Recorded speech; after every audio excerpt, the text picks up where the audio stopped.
Welcome to your deep dive. Today, we're cracking open the world of mindsets with Carol Dweck's mindset, changing the way you think to fulfill your potential. It's a book that really changed Yeah, how we think about learning and achievement. we really did. We're going to distill the core Yeah. of Dweck's research on fixed versus growth mindsets. And trust me, Okay. you'll want to take notes. I'm ready. Just the idea that how we think about our abilities can affect our success is Oh, yeah. fascinating to me. It's powerful stuff. Yeah. Let's start with the fixed mindset. Okay. Imagine someone who believes that intelligence is a fixed trait, Mm-hmm. like eye color. Yeah. You get what you get, Right. and that's it.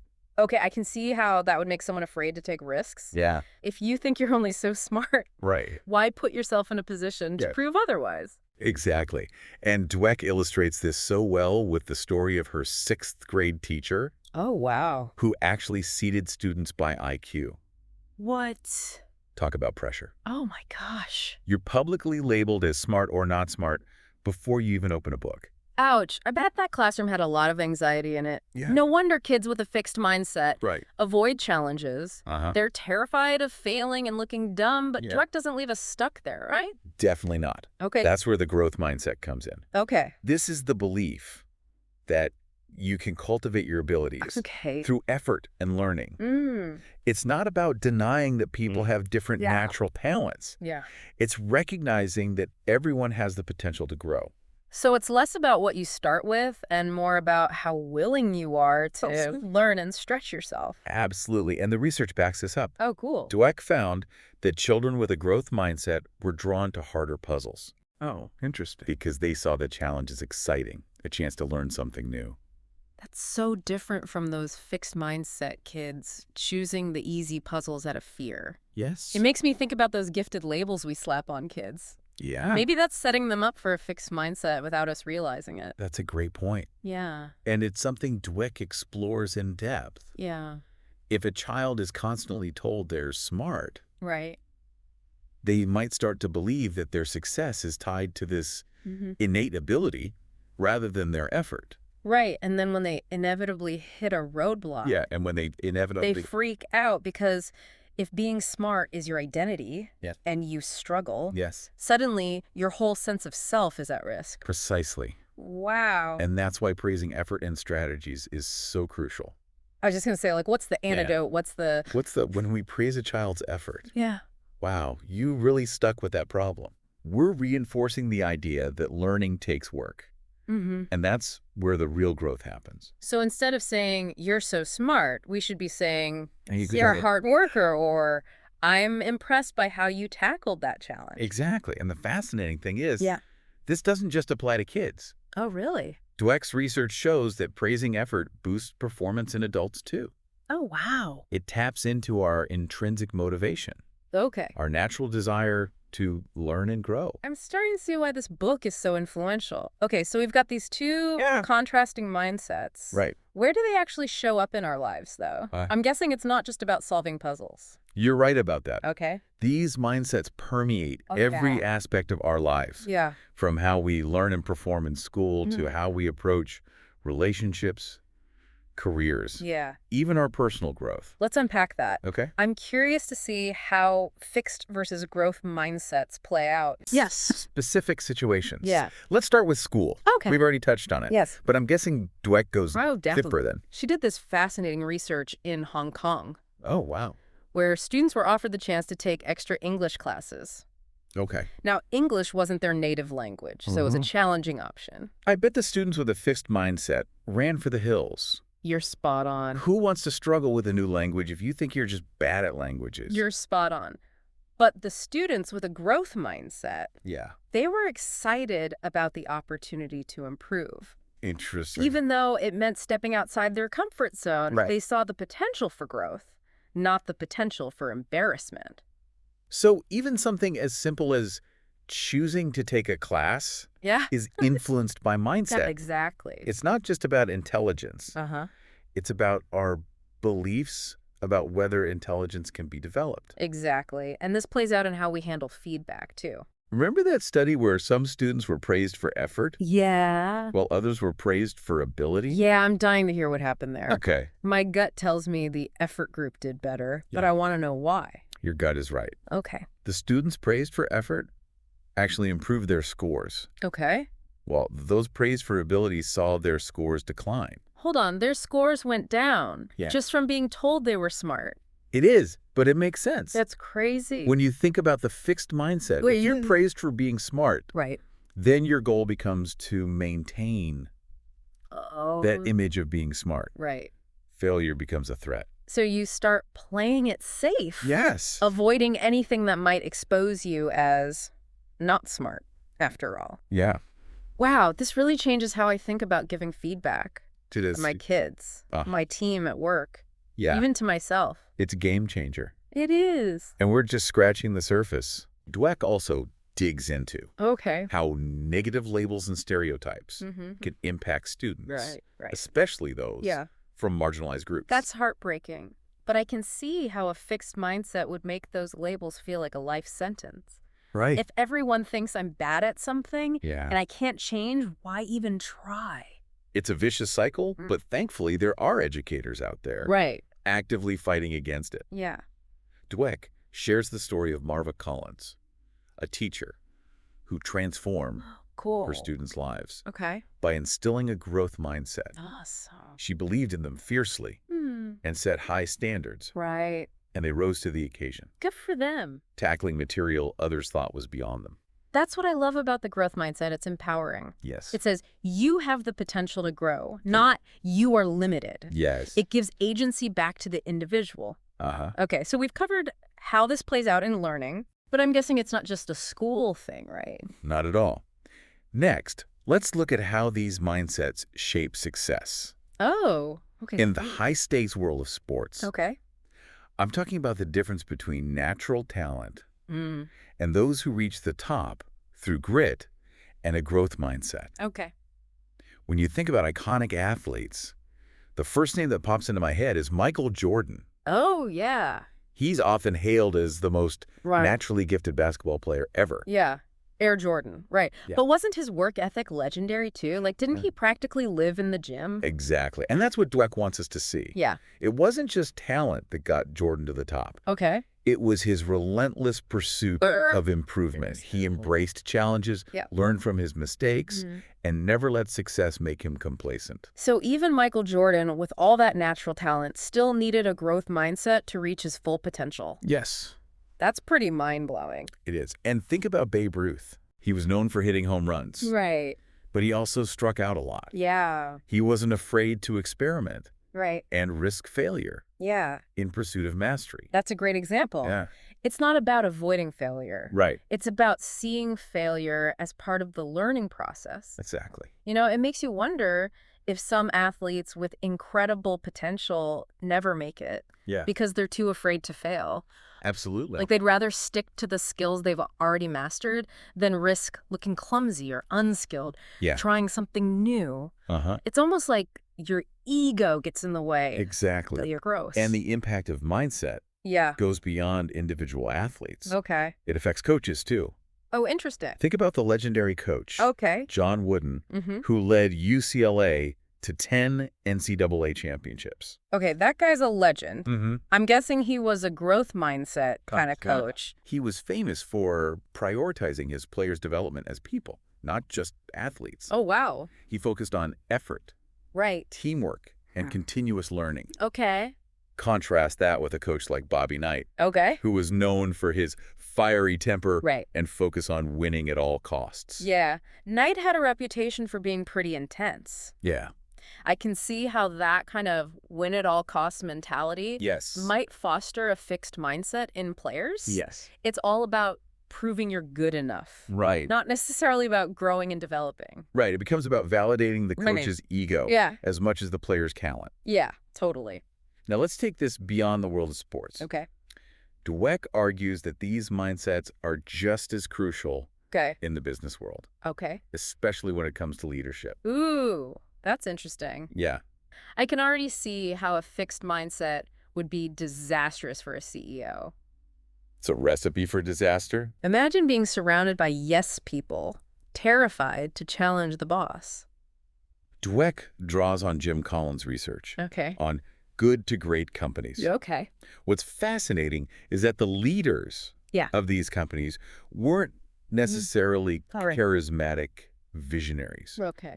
They were humble, Mm-hmm. growth-minded individuals Yeah. who built strong teams and embraced challenges. So it's not about being the genius with 1,000 helpers. Exactly. It's about fostering a culture Right. of learning and growth throughout the entire organization. Exactly. Okay. These leaders weren't afraid to confront brutal facts, Right. to learn from their mistakes, Yeah. and to empower their teams to do the same. Mm. They saw challenges as opportunities, Right. not threats. That reminds me of Lou Gerstner, Yes. the guy who turned IBM around. Yes. Wasn't he known for shaking things up and Uh, pushing the company in new directions? It was. When Gerstner took over, Yeah. IBM was struggling, stuck in a fixed mindset culture of arrogance and complacency. Oh, wow. He recognized the need for a massive Yeah. shift in thinking. Okay. He fostered collaboration, Mm-hmm. encouraged risk-taking, Right? and emphasized the importance of customer focus. And boom, IBM went from dinosaur to innovator. Mm-hmm. That's a pretty powerful testament to the impact of a growth mindset Yes. on an organizational level. Yeah. But let's be honest, Yeah. leadership isn't just about CEOs. Right. We're all leaders in some way, whether it's at work in our families That's so true. or even in our communities. And this brings us to the more personal side Okay. of Dweck's work. Okay. She explores how these mindsets play out Okay. in our relationships, Yeah. especially romantic ones. Ooh, now this is getting juicy. Yeah. I have a feeling fixed mindsets don't make for healthy relationships. You're right about that. Yeah. Think about it. Okay. If Yeah. you believe that people can't fundamentally change, how much patience and compassion are you going to have for your partner's flaws? Not much.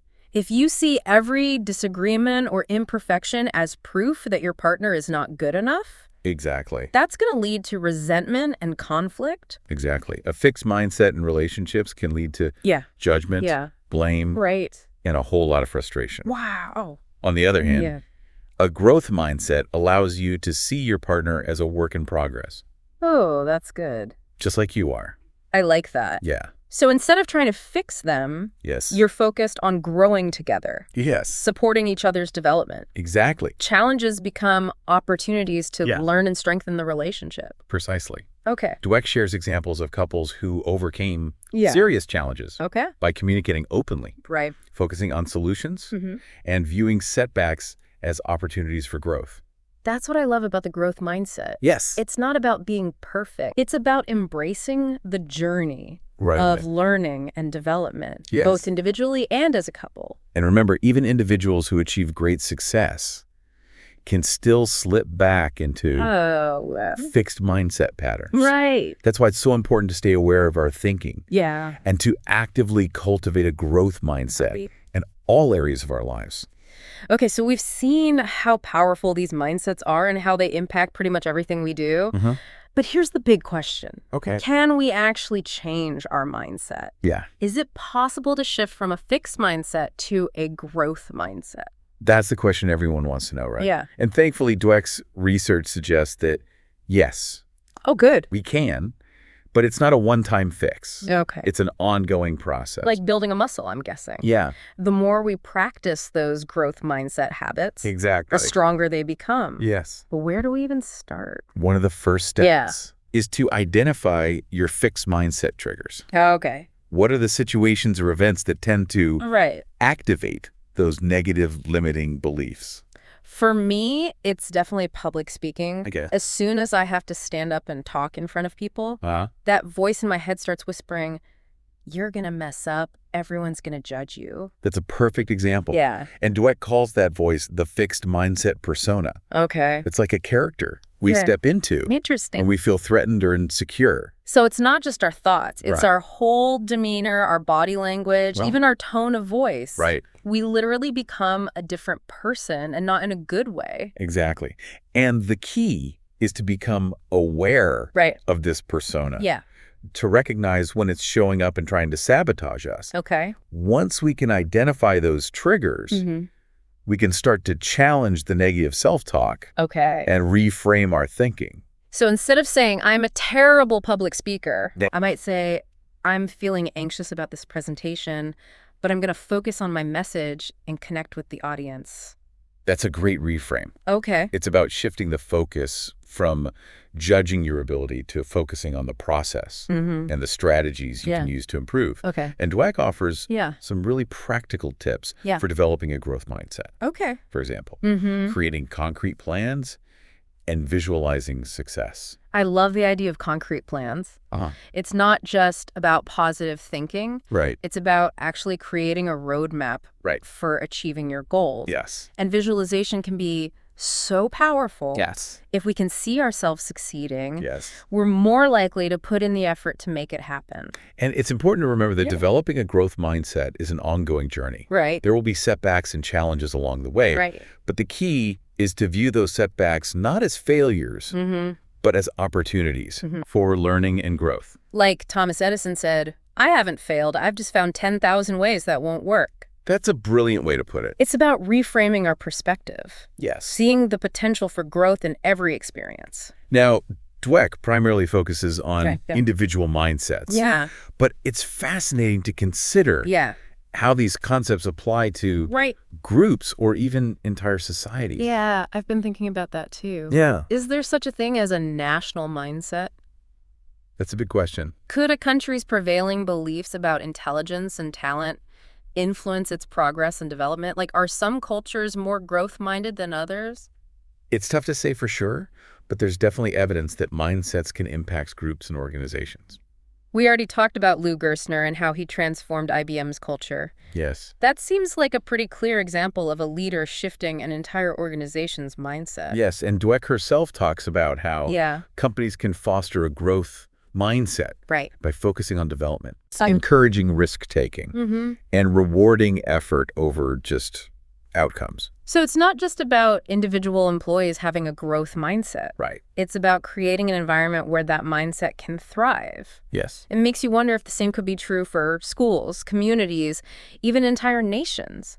It really makes you think, if we can shift the mindset of a company like IBM, maybe we can shift the mindset of a whole school system or even a country. Right. That's pretty wild. It is. It highlights how interconnected we are. Yeah. Dweck's work focused on individual mindsets. Right.